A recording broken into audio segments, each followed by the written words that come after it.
রাধে রাধে বন্ধুরা, আজকে আপনাদের মাঝে তুলে ধরেছি নিমাইয়ের মাসি বাড়ি। চলুন আজকে ঘুরে ঘুরে দেখাই আপনাদের নিমাইয়ের মাসি বাড়ি। আপনারা অনেকে আছেন মায়াপুর থেকে ঘুরে চলে যান, কিন্তু নিমাইয়ের মাসি বাড়ি কখনো আসেন না। চলুন তাহলে আজকে নিমাইয়ের মাসি বাড়ি সমস্ত মন্দির আর সমস্ত জায়গাটা আপনাদের মাঝে তুলে ধরি এই ভিডিওর মাধ্যমে। চলুন তাহলে ভিডিওটা শুরু করা যাক।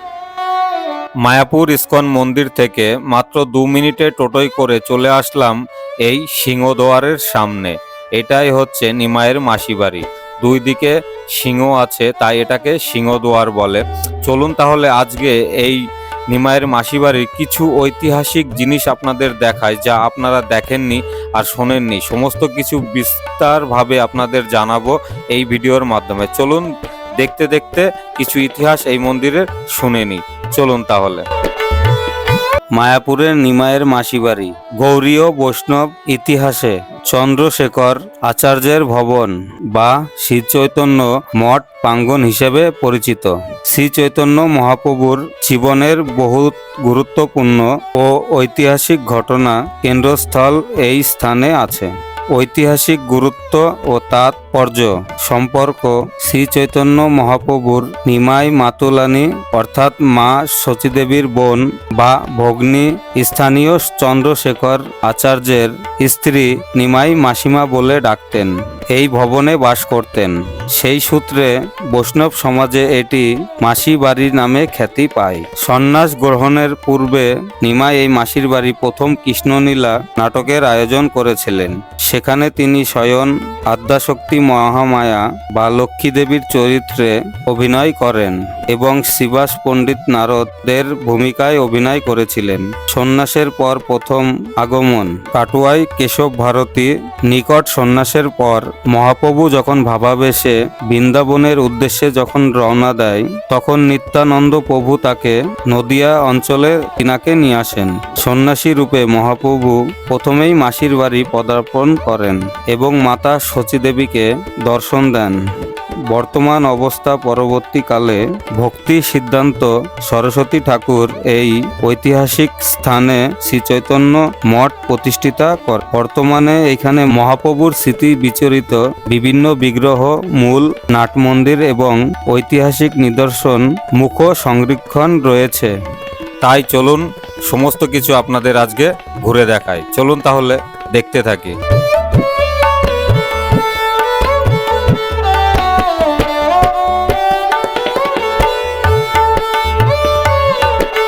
এই স্থানে আছে গোবর্ধন পর্বত এবং শ্যামকুণ্ড ও রাধাকুণ্ড। আপনাদের শ্যামকুণ্ড ও রাধাকুণ্ড দেখাবো, তার আগে আপনাদের দেখাই শ্রী চৈতন্য মহাপ্রভুর চতুর্ভুজা রূপ।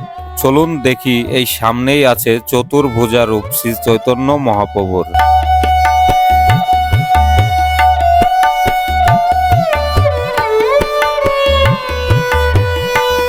ঠিক মূল মন্দিরের পাশ দিয়ে যাব আমরা এখন গোবর্ধন পর্বত দর্শন করতে। চলুন।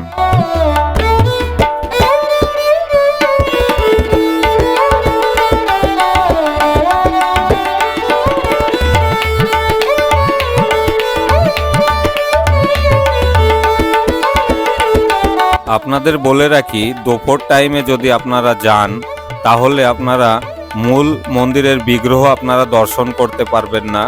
এর জন্য আমরা দুপুর টাইমে এসেছি, এর জন্য আমরা মূল মন্দিরের বিগ্রহ আমরা দর্শন করতে পারিনি।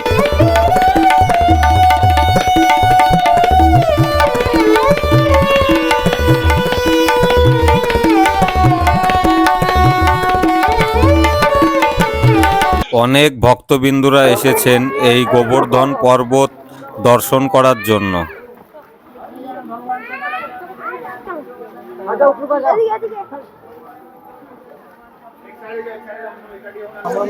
এবার চলুন আপনাদের দেখাই গিরিধন পর্বত। চলুন তাহলে ভেতরে যাওয়া যাক।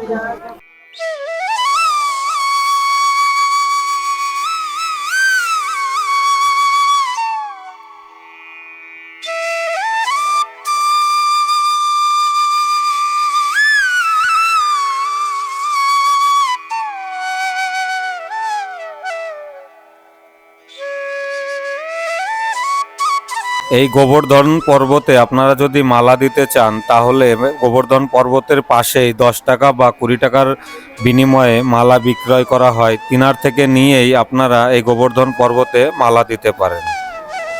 অনেক ভক্তরা এখানে এই যে মালা দিয়ে রেখেছে। অনেক ভক্তরা এই গিরিধন পর্বতে এসে মালা দিচ্ছে।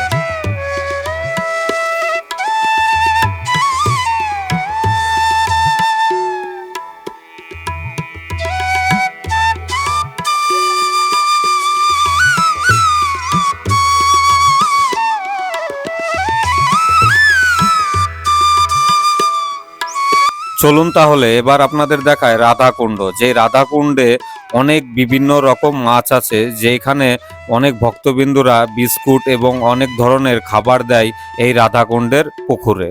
এই গিরিধন পর্বতের পাশেই আছে এই রাধাকুণ্ড পুকুর। যেই কুণ্ডই মাছ আছে, চলুন দেখে আসি। নানান রকমের মাছ আছে।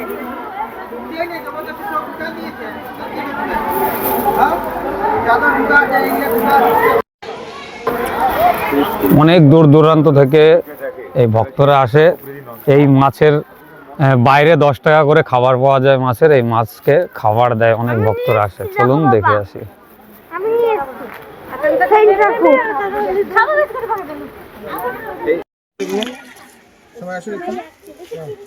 হরে কৃষ্ণ।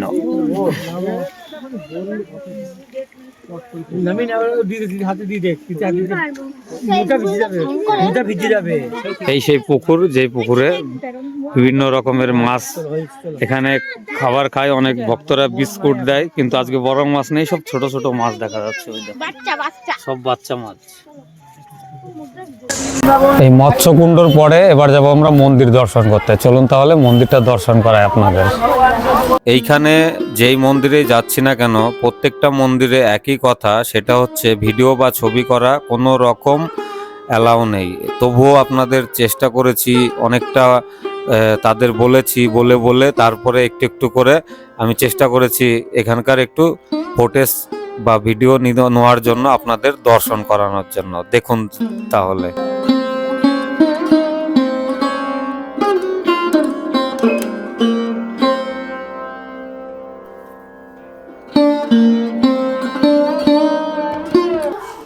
সমস্ত মন্দিরের দরজা এখন বন্ধ হয়ে গেছে।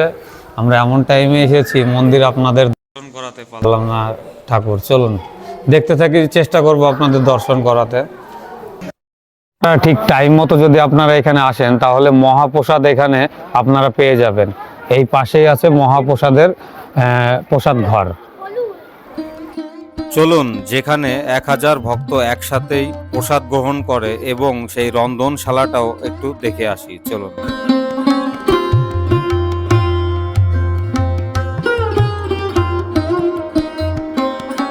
এই সেই প্রসাদ ঘর, যেখানে অনেক ভক্তরা প্রসাদ নিচ্ছে।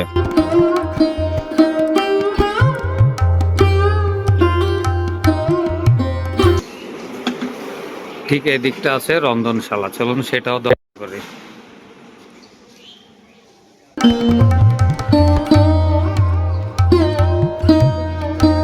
এই হচ্ছে উনান। এই উনানেই কাঠে জাল দিয়ে, আর এই পাশে দেখুন কত কাঠ, বাসনপত্র সমস্ত কিছু এইখানে রাখা আছে। এটাই সেই মূল মন্দির। চলুন তাহলে এই মূল মন্দিরে প্রবেশ করি।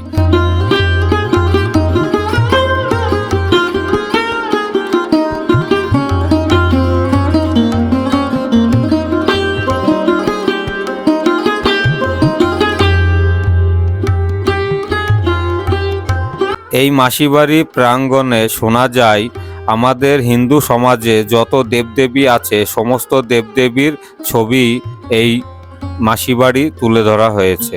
চলুন আস্তে আস্তে করে এক এক করে আপনাদের দেখাই। এই দেওয়ালের গায়ে ঠিক এইভাবে সমস্ত দেবদেবী তুলে ধরা হয়েছে, দেখতে থাকুন।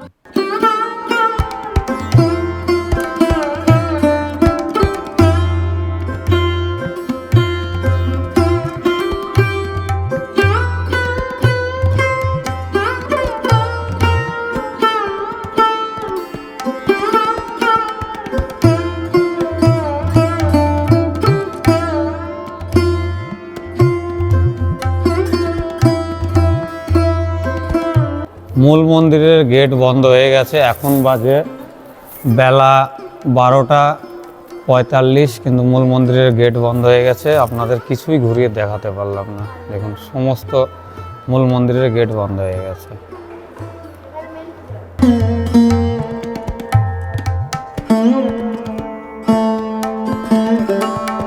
সুন্দরভাবে মন্দিরটাকে সাজিয়েছে, আর চারিদিকে দেয়ালে লেখা আছে হরে কৃষ্ণ কৃষ্ণ কৃষ্ণ হরে হরে, হরে রাম রাম রাম হরে হরে। এটা হচ্ছে মূল মন্দির, এই যে এটা আর কিছু মন্দিরের সামনেই। এটা হচ্ছে নাট মন্দির।